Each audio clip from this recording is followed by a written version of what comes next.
আজকের গল্প সিপিআর গল্প।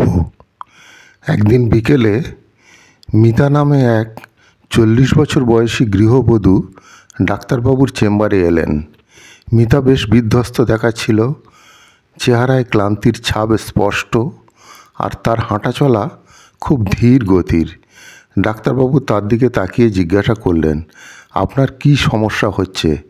মিতা দীর্ঘশ্বাস ফেলে বললেন, ডাক্তারবাবু, আমি সবসময় খুব ক্লান্ত আর দুর্বল অনুভব করছি। মনে হয় কিছু করতে ইচ্ছা করছে না।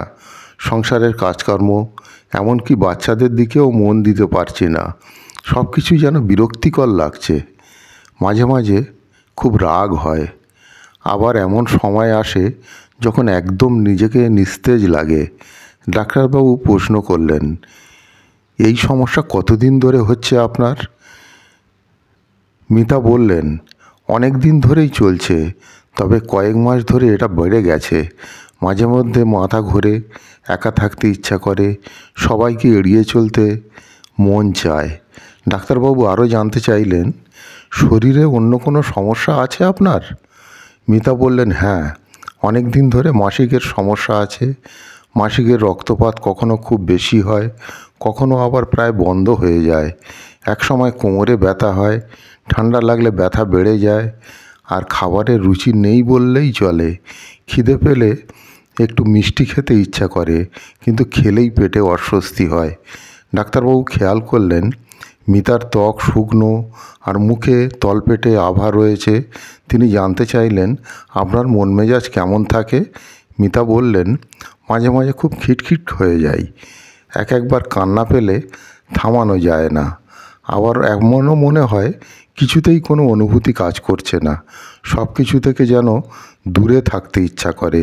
মিতার উপসর্গগুলো শুনে এবং তার মানসিক এবং শারীরিক অবস্থা বিশ্লেষণ করে ডাক্তারবাবু বুঝতে পারলেন, মিতার জন্যে সিপিআর প্রয়োজন। তিনি মিতাকে সিপিয়া এলএম পোটেন্সিতে দিনে 2 বার করে 7 দিনের জন্য খেতে দিলেন।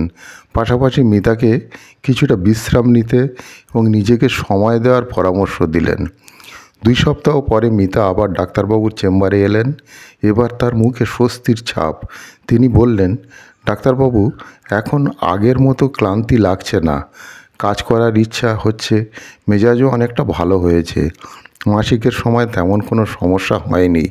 ডাক্তারবাবু তাকে সিপিয়া এলএম পোটেন্সি 0/2 পোটেন্সিতে 16 ডোজ খেতে দিলেন এবং 1 মাস পরে আবার আসতে বললেন।